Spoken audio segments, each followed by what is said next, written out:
At eto na nga tayo, nagbabalik na naman dito sa Master Judea Channel. Dito sa video natin, pag-uusapan po natin mga kababayan ang isang Amerikano na binanatan po ang TRICOM dahil dito sa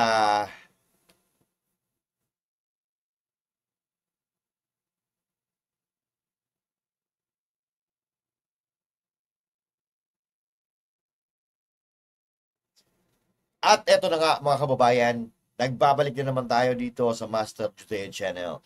At dito sa video na ito mga kababayan ay pag-uusapan natin itong isang Amerikano na ipinagtanggol ang mga vloggers doon sa TRICOM na nagtatanggol kay Pangulong Duterte.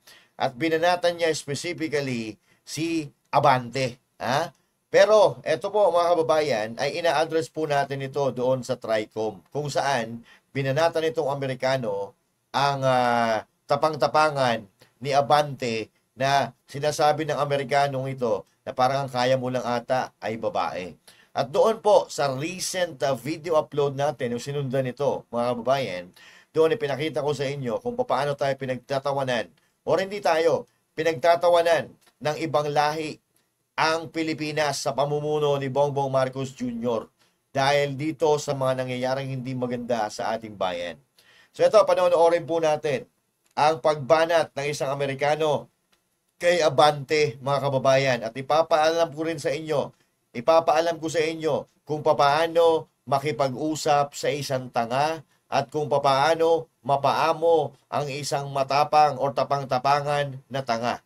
At dito sa video na ito mga kababayan, makikilala ninyo ang pinakabunsong kapatid ni Pangulong Duterte na sana ay hindi nagsasalita.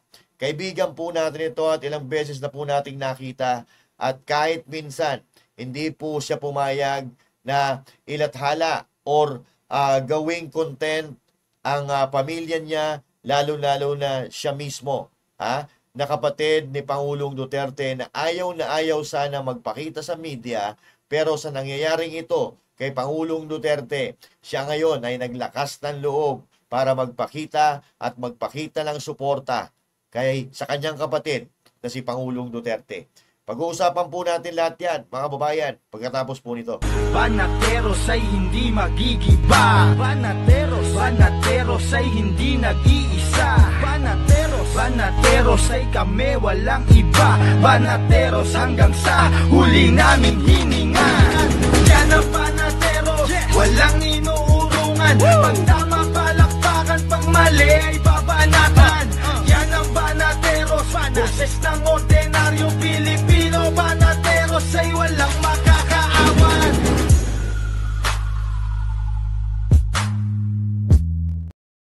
At syempre, magandang araw Luzon, Visayas, Mindanao at sa mga kababayan nating OFW, mga immigrants sa iba't ibang panig ng mundo. Magandang araw po sa inyo lahat. Alright, syempre, huwag kakalimutan mag-like, share, and subscribe sa ating channel. At ito na nga, mga kababayan, pag-usapan po natin itong isang Amerikano.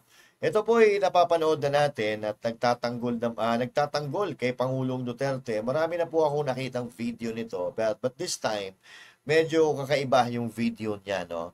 So, sa mga video na nakita natin nung una, tinutuligsa niya ang administrasyon ni Marcos kung bakit ipinagkanulo si Pangulong Duterte na alam niya na si Pangulong Duterte talaga namang magaling, sinugbog ang droga at siya mismo ay nag-congratulate kay Pangulong Duterte nung nanalo ng 2016. At parang ang sinasabi niya dito na parang gusto niya nga nilang hiramin si Pangulong Duterte at maging presidente ng Amerika para maubos ang mga durugista sa Amerika.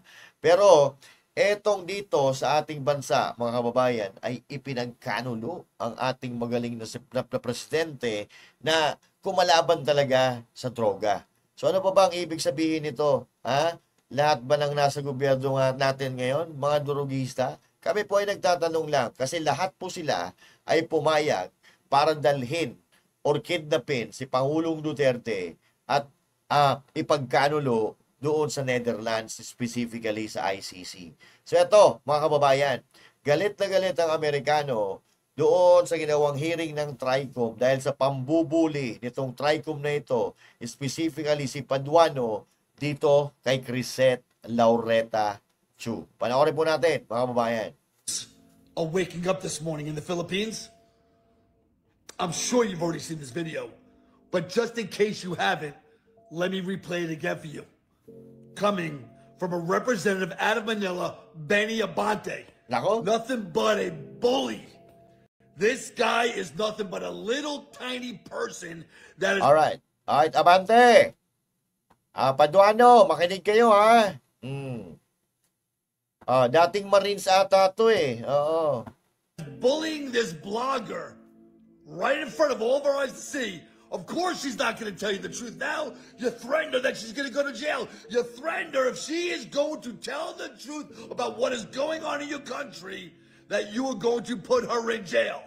That's what you're doing, Benny Abante, Mr. Tough Guy from 10,000 miles away. Why don't you try to pull that shit in the United States of America? See how far that will get you.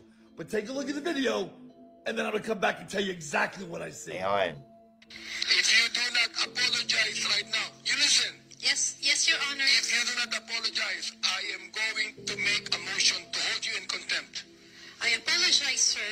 And tulad nga po ng sabi ko kanina, sa susunod po ay maghanap na lang po muna tayo ng mga pagkakas. At hindi po tayo magre-rely sa mga balita ng Salamat po. Okay po. Kaya Maliwanag fake po. news. Yun ang ibig sabihin nun, fake news. Ito, tutuloy ko ha. Salamat din po, Your Honor. Ito sinabi nyo, ikaw, ito, binanggit mo na ito ha. And this is something that you should apologize also. Ano sabi mo? Do not let these criminal forces twist reality to turn a strong, decisive leader into a monster. Now let me ask you, who are these criminal forces? The Marcos administration. Sabi nito Amerikano, the Forces Administration. Okay? Actually, si MJ Kiambao po ang binabanata ni Abante doon, mga kababayan. Hindi pala si Crisette Laureta Chu, no? So, pero, nakakatuwa ito dahil siya mismo, alam niya yung nangyayari dito sa Pilipinas. Alam niya na itong TRICOM na ito ay talagang ginagamit itong contempt power nila para takutin at mapasunod nila sa gusto nila ang lahat ng mga resource person na iniimbitahan nila. Oo. So, ito na nga ang nangyayari, mga kababayan. So, Oh, I'm sorry, Benny. Did you not like that answer? Oh, I'm sorry. Are you going to put me in prison? Are you going to threaten me that if I told you the truth, that the criminal forces is the Marcos administration, then, well, so what? Sorry you didn't like to hear the truth, but you ain't gonna do shit to the midnight. And you ain't gonna do shit over here in the United States of America. And you can get away with doing your little bully tactics to young women like that, but you can't do any shit over here. There's only one person that we fear over here, is our Lord and our Savior, our God. When our God has a plan to do what he wants, anytime he wants, with the midnight, that's when I'll be gone. But until then, Benny Abante, let me tell you something. You got 116 million people supporting Rodrigo Duterte, and I'm going to start questioning you, little man. Why are you not standing with the 116 million? And why are you so up the ass of the Marcos administration? You know, Benny Abante, you're a tough man sitting in that chair, in front of that mic, in front of that young girl, bullying her into whatever you want her to say. I'm getting thousands upon thousands of comments every day into my DM, talking to me about how everybody in your administration is doing everything they can to shut down the truth and stop them from talking about what is going on and the atrocities that is happening to Rodrigo Duterte. He's in a foreign land, you're okay with it. He's been illegally arrested, actually, technically kidnapped, and you're okay with it. He's not in the Philippines, in his motherland, and you are okay with it as they brought him to the Netherlands, to The Hague, as a criminal, one of your own, out of your own country, no due process, allowed him to be taken. The Marcos administration has allowed him to be taken from his homeland. Alright. So ito, mga kababayan, buti pa ito Amerikano, naiintindihan talaga. Ha? Naiintindihan yung nangyayari. Itong mga politiko natin dito sa Pilipinas, parang tuwang-tuwa pa sila na dinala si PRRD. Ha? Doon sa The Hague. Alam niyo kung bakit? Dahil sila po, mga kababayan, ay nasagasaan ni Pangulong Duterte. Biruin mo, 6 na taon sila dati na walang income. Oo. 6 na taon sa pamumuno ni Pangulong Duterte na hindi sila nakakamkam. Ngayon, all the way ata sila, mga kababayan. Kaya, syempre ba naman, ikaw ba naman na nagkakamkam na limpak-limpak na salapi, abay, gugustuhin mo na ipagkanulo talaga ang dating presidente para mapunong-puno naman ang iyong bulsa. 'Di ba? So yan po, mga kababayan, ang nakikita po natin. Dahil hindi nga alam po at tayong nagsasabi niyan. Nakuha po natin itong mga impormasyon na ito doon kay Mayor Magalong na merong 777 at meron pang 30-30-30. Ha? So hindi po tayo ang nagsabi niyan, mga kababayan. Pero bakit hindi nila tinuligsa yung sinabi ni Mayor Magalong? So totoo ba itong sinasabi ni Mayor Magalong? So mga kababayan, kung pagtatagni-tagniin natin, pagdudugtong-dugtungin natin ang istorya, yun po ang kalalabasan na resulta. 'Di ba, partner? Oh, take it away. Okay, continue. Huh? Over to a foreign identity. And what concerns me, Benny Abante, is that you're okay with it. Yan. Okay. So, dinala yung dating presidenteng magaling na pinaniniwalaan itong Amerikano na ito na talagang lumaban sa droga, okay lang sa inyo. Yan ang question ng Amerikano na yan. Ha? Tapos, kinakayan-kayanan mo lang daw, babae. Dahil ginagamit mo, ninyo, yung contempt power ninyo, diyan sa Kongreso. Diba? Diyan kayong magagaling. Diba? Tuloy. This is disgusting on every level. I'm even going to go to the ends that we need a Rodrigo Duterte here in the United States of America to stop the fentanyl that is pouring in here from both of our borders as children are losing their lives at an unalarming rate. Hundreds of thousands of women and children here in the United States of America because of our failed war on substances. And nobody can do anything about it here. But I bet you, if you brought Rodrigo Duterte over here, he'd wipe them all out. Yan. Okay. So, ang sabi nito Amerikano, mga kababayan, doon sa Amerika, napakaraming droga. Okay? Napakaraming droga na gusto nila na masugpo ang droga. No? Pero, wala pong nakakasugpo. Pero ang sinasabi niya, kapag dinala mo dito si Rodrigo Roa Duterte sa Amerika, uubusin niya yung droga na yan. Ha? Naniniwala siya eh. Buti pa yung Amerikano naniniwala kay Pangulong Duterte. Tapos yung mga Pilipino ipinagkanulo siya. Ha? Yung mga Pilipinong gago, ha? Hindi tayo dahil patuloy tayong sumusuporta at naniwala tayo na noong panahon ni Pangulong Duterte kahit papaano ay nasugpo o kumonti yung droga kung hindi man naubos. At ang sinasabi nga niya, gusto niya na si Pangulong Duterte ang maging presidente ng Amerika para ubusin ang droga. Pero dito sa atin, mga kababayan, sabi nga doon sa napanood ko huwag nating pakialaman ang mga drogista. Magagalit ang gobyerno. Tama, di ba? And there will always be casualties. In anything that you wage war on, there will always be casualties. But for the mommies and the daddies and the babies and the children and the loved ones and the elderly and the sick and the vulnerable, all praise to this man. Yan. Okay. Ang sinasabi niya dito, sinasabi na rin naman natin to dati, mga kababayan, na pag ikaw naglunsad ng isang gera, magkakaroon talaga ng casualties yan. Pero, yung casualties na yun, mga kababayan, ay mapapalitan niya ng kaginhawaan doon sa mga magulang, sa mga ina, sa mga ama, doon sa mga walang kakayahan, doon sa mga anak. Maililigtas sila para maging biktima ng mga adik sa droga.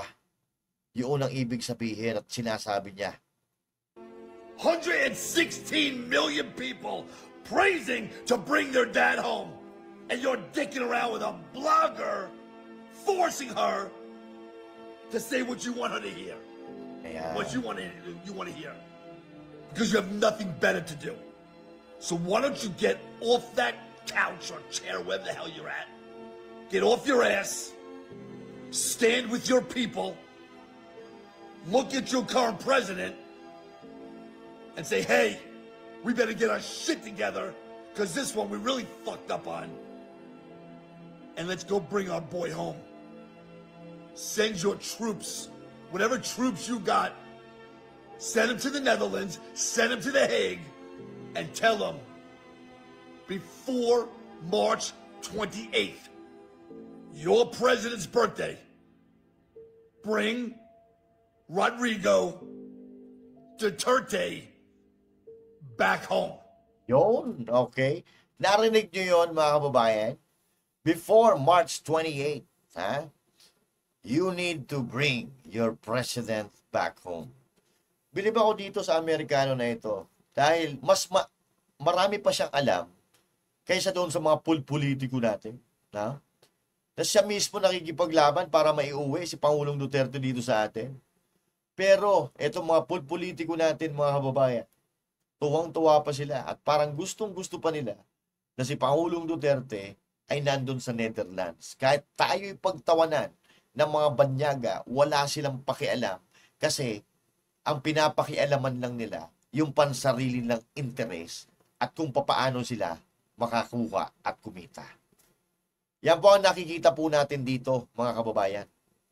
At ito, may isa pa po akong ipapanood sa inyo. Ito ay siya pa rin ito. At this time, si Crisette Laureta Chu naman. Wait lang ha. Wait lang. Nasaan na yun? Wait lang ha. Okay, ito.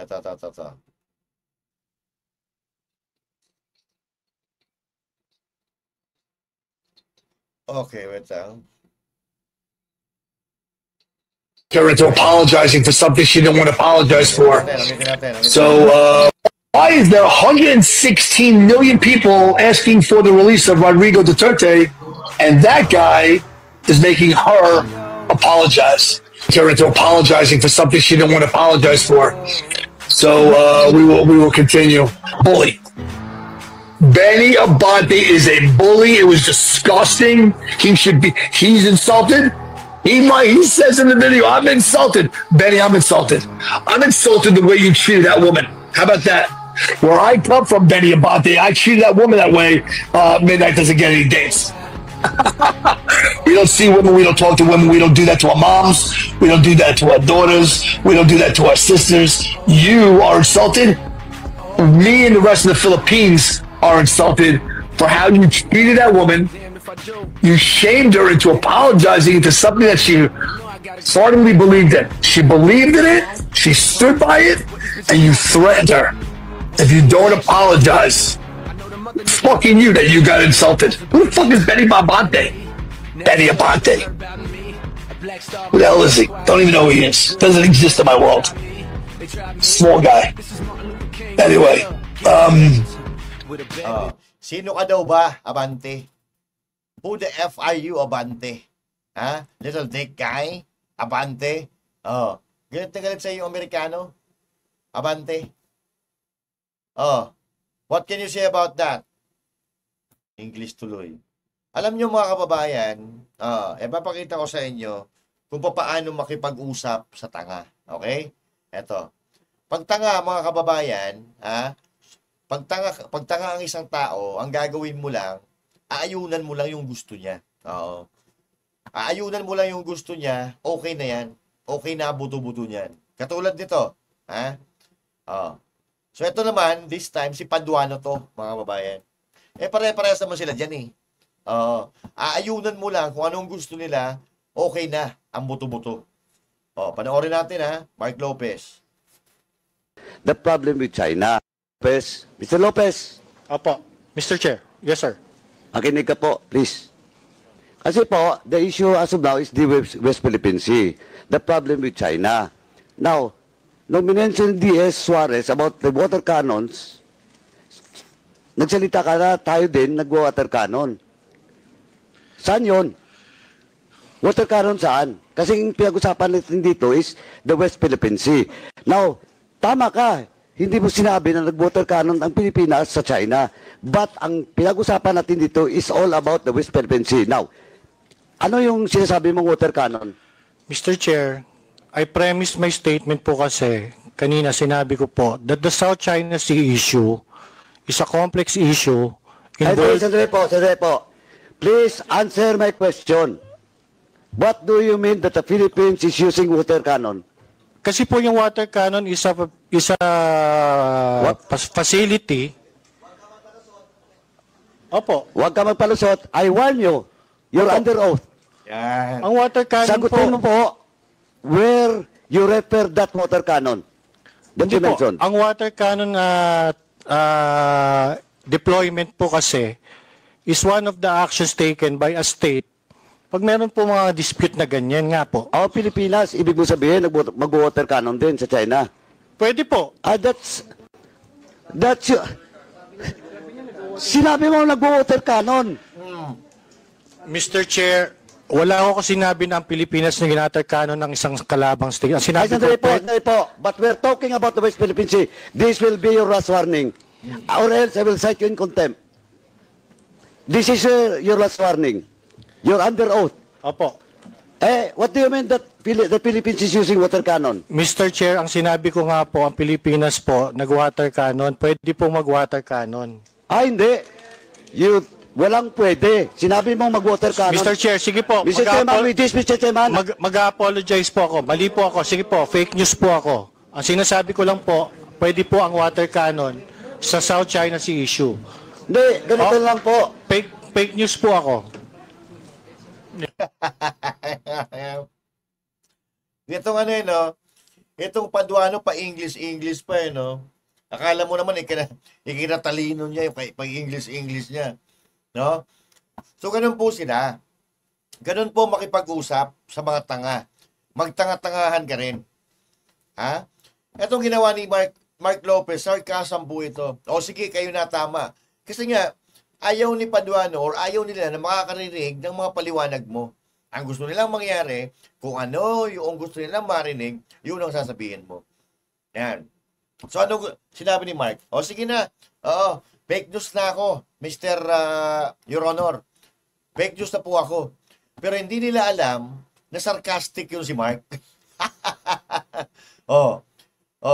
Kung ako nakakaintindi na sinasarcastic ako ni Mark, i-contempt ko siya. Pero dahil nga tanga-tanga naman itong si Paduano, umayon naman sa gusto nilang mangyari yung sinasabi ni Mark na fake news siya, okay na ang buto-buto. 'Di ba? Ganun po makipag-usap sa mga tanga.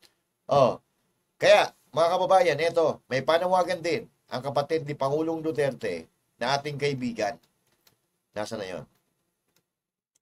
Yung kapatid ni Pangulong Duterte na ito. Yan. Ito po bunsong kapatid ni Pangulong Duterte. Ito po ay lagi nating nakakasama ng Banateros. Ito po ay mahihain. Ayaw nga nito magpakita sa camera. Pero dahil sa nangyayari sa kapatid niya, sino ba naman ang hindi magsasalita? Sino hindi masasaktan? Kaya ito, yung mahihaing bunsong kapatid ni Pangulong Duterte, makikilala nyo na. Maglalabas ng saloobin at ng kanyang nararamdaman patungkol sa pambabalahura, pambabastos, pagkidnap at pagkanulo sa kanyang kapatid. Serbong Duterte is in the house. Okay. Bunsong kapatid ni dating Pangulong Rodrigo Duterte kaugnay ng pagkakadetine ngayon ni FPRD sa ICC. Ano nga ba ang nais iparating ng kanilang pamilya sa gitna ng patuloy at mas umiinit pang pagsuporta ng taong bayan para sa dating Pangulo? Narito ang exclusive report ni MJ Mundehar. Presidente ng kapatid. Bihira lamang magpaunlak ng panayam ang mga kapatid ni dating Pangulo Rodrigo Duterte. Ngunit sa gitna ng patuloy at matinding suporta ng milyong-milyong Pilipino mula sa loob at labas ng bansa, minabuti ng isang kapamilya niya na ipahayag ang kanilang damdamin. Sa eksklusibong panayam ng SMNI News, ipinahayag ng bunsong kapatid ni FPRD ang kanilang taos-pusong pasasalamat sa nagkakaisang panawagan ng sambayanan. Isang patunay na hindi kumukupas ang tiwala at pagmamahal ng mga Pilipino sa dating Pangulo. I am one with the people around the world calling for the call for bringing home. It would be a nice birthday gift for him to be home with his family.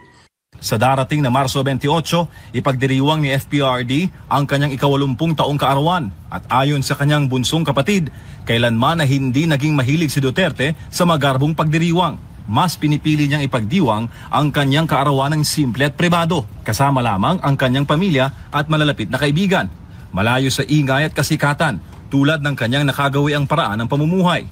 PRRD, as far as my memory goes, he likes to spend his birthday privately. So that is why every time, birthday niya na ganun, he never celebrated with many people.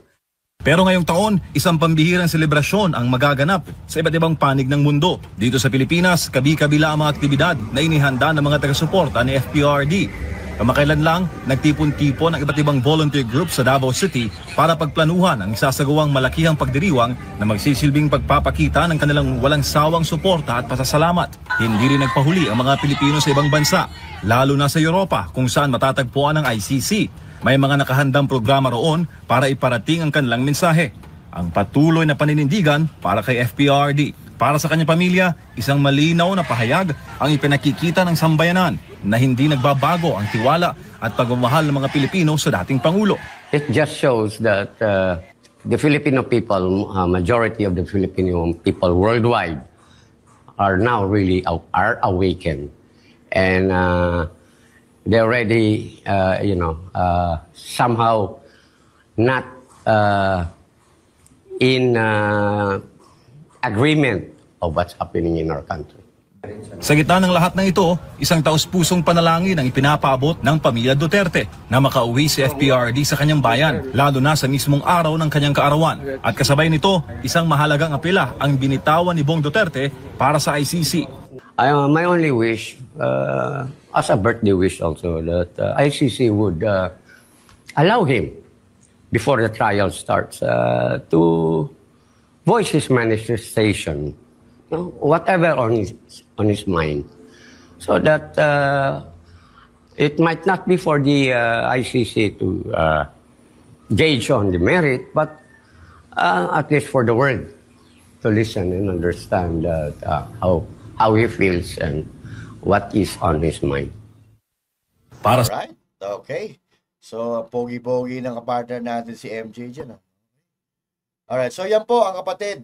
Pinakabunsong kapatid ni Pangulong Duterte na wala iba kundi si Sir Bong Duterte. Kaibigan po natin yan at ilang beses na po natin nakasama ng Banateros. Well, in fact, nung pumunta sila, yung tatlong Banateros dyan sa Davao lately, kahapon sila umuwi, nagkita-kita po sila. Okay? Hindi tayo nakasama dyan sa Davao dahil may sa ibang lugar tayo nakadestino. No?